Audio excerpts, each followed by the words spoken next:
Namaskar. Uh, when the debate was going on in the parliament on Operation Sindoor, uh, and the question was being raised as to why the government of India has not been able to apprehend the people who carried out the terrorist attack in Pahalgam, uh, while the debate was going on, and just a day before the Home Minister was to speak, three people have been killed in Kashmir by the armed forces, and the Home Minister said that these are the three who were responsible for the attacks on Pahalgam. They have been identified as Pakistanis, which the government of India has been saying from day one when the attack took place. But the problem is that so far, government of India was not able to conclusively prove that it was Pakistan who was behind the attack, even though an organization called the Resistance Front had taken the responsibility, and the Resistance Front is associated with Lashkar-e-Taiba. But the government of India on its own was not able to provide any conclusive evidence, because of which when the Indian delegations, seven Indian delegations, went to different countries of the world, we were not able to convince the world. In fact, Pakistan was able to convince the world that it was not involved because India was not able to provide any proofs. And as we saw, most countries either were in favor of Pakistan or did not take sides. There were very few countries who took the side of India or supported the Indian viewpoint. One of them was Israel, which is not very difficult to believe why it would choose India's side in any conflict with Pakistan. And we are the biggest buyer of Israeli arms. And the second was surprisingly Afghanistan, which doesn't have very good relations with Pakistan at this time.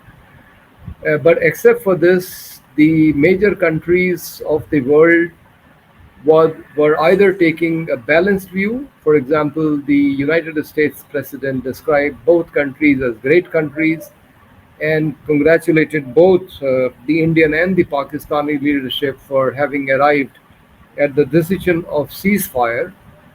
And it also approved uh, the actually the International Monetary Fund approved the loan, but US has a big role in it, because no decision in IMF can be taken without the consent of US. The voting system is such that uh, the votes controlled by United States are to the extent that no decision can be taken without its consent. So loan was approved, and now the United States says that after imposing a 25% tariff on India, it says it will develop the oil resources of Pakistan, and Pakistan may one day supply oil to India. So it is quite clear that the world doesn't see Pakistan the way we see it. India sees Pakistan as a patron of terrorism. Uh, Pakistan projects itself as victim of terrorism, because the fact is that whereas hundreds of people may have died in India because of terrorism, because of the Pakistan-sponsored terrorism, thousands of people have died in Pakistan itself because of the killings done by the terrorist organizations or militant organizations within Pakistan. So now these three people have been killed. It is being claimed that two of them were carrying National Database and Registration Authority identity cards, which is a Pakistani government authority which issues the identity cards. And they were carrying some long range communication sets, some solar chargers, some mobile chargers, and they also had two Aadhaar cards of two citizens, one belonging to Ganderbal and other to Srinagar. Uh, Now it remains to be proved that they are actually Pakistani, and the Indian Home Minister can shut the mouth of the Indian politicians, because once the government says they are Pakistani and it has killed them, anybody who raises a question on that, his or her loyalty to the country will be questioned. So people will be silenced. But how are we going to convince the world? That is a bigger question. Is Pakistan going to accept the evidence that we provide? Is the United States going to accept the evidence that we provide? That will be the real test. If so far we have not been able to convince the world that it is Pakistan who was behind the Pahalgam attacks, uh, and now the three who we claim were behind it have been killed. So there's nobody alive, whose identity can be proved. This is similar to what happened after the parliament attack. When the parliament was attacked by several people, all of them were killed on the spot. And it was BJP which was in power at that time. Mr. Atal Bihari Vajpayee was the prime minister, and the home minister then, Mr. L.K. Advani, said that these people who have been killed, who came to attack the parliament, are Pakistanis because nobody has come forward to claim their bodies.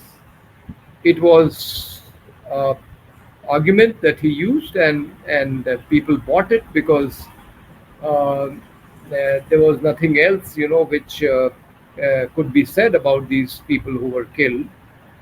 Nobody could prove their identity otherwise.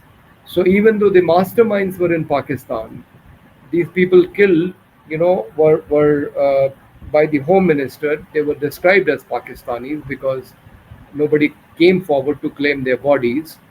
And even later, some terrorists, uh, when they have been killed, they have been described as Pakistanis because there was no other evidence to prove their identity otherwise. Some arms are recovered from these terrorists, and some other things are recovered, because of which it is claimed that they are Pakistani. So the bigger question is that how are we going to convince the world? Because the world doesn't believe that Pakistan is behind this attack, and Pakistan has also has been made the chair of some anti-terrorism committee in the UN, and India couldn't do anything when these decisions were being taken. So India has, in a way, uh, been sidelined, and these decisions are strongly influenced by the United States. And for some reason, the United States has decided to favor Pakistan more than India at this time, even though Mr. Modi has left no stone unturned in trying to win over United States.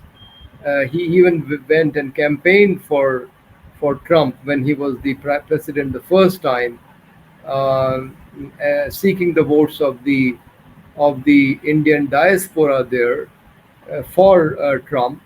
So he has done everything he could to seek US's favor, but for some reason, and we have to introspect why the United States and the other countries of the world do not support India's point of view.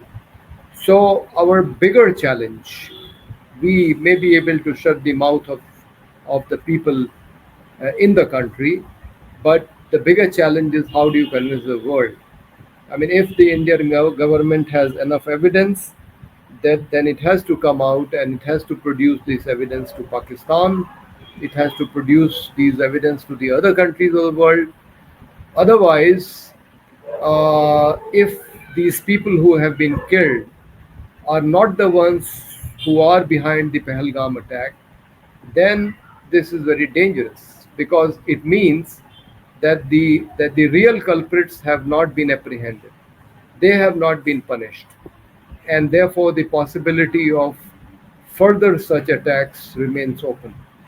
Or if we are not serious uh, about catching the real culprits, about tightening our security apparatus, and there are loopholes. A big question that people in Jammu Kashmir ask is how does infiltration take place when you have almost almost 3.5 lakh army personnel in Jammu and Kashmir, military and paramilitary, and the borders are so tightly guarded. Then how is it that infiltrators are able to make it across the border freely and even go back? So we have to uh, learn from the experiences of the world, and we have to tighten our security. The bigger task that India has to achieve is to ensure that Pahalgam or Pulwama like attacks don't take place in future. And for that, we will have to be honest with ourselves. We'll have to introspect. We will have to see what are the loopholes in our security apparatus and take care of them.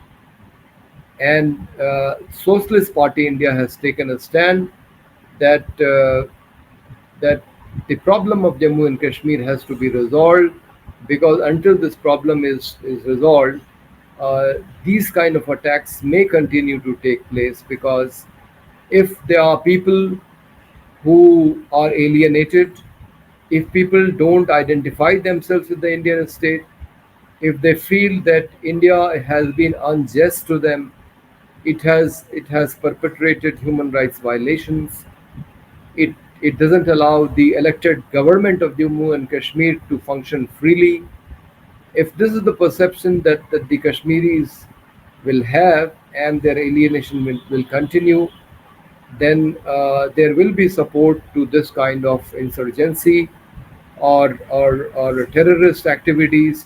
Therefore, it is very important that the government of India seriously talks to the government of Pakistan, and the issue of Kashmir, Jammu and Kashmir, is resolved, so that the people there are satisfied with a decision taken in their favor. Of course, no decision about Jammu and Kashmir can be taken without the consent of the local people. I mean, they have to be agreeable to it. So that is what India and Pakistan have to try to achieve, and only then the problem of terrorism will be solved. We hope that the government of India will not just indulge in heroics and make pompous statements, uh, and would rather be serious to consider how the problem of Jammu and Kashmir can be solved, so that the possibility of any kind of terrorist activities is you know not there at all. I mean, the problem is solved at its root. Thank you.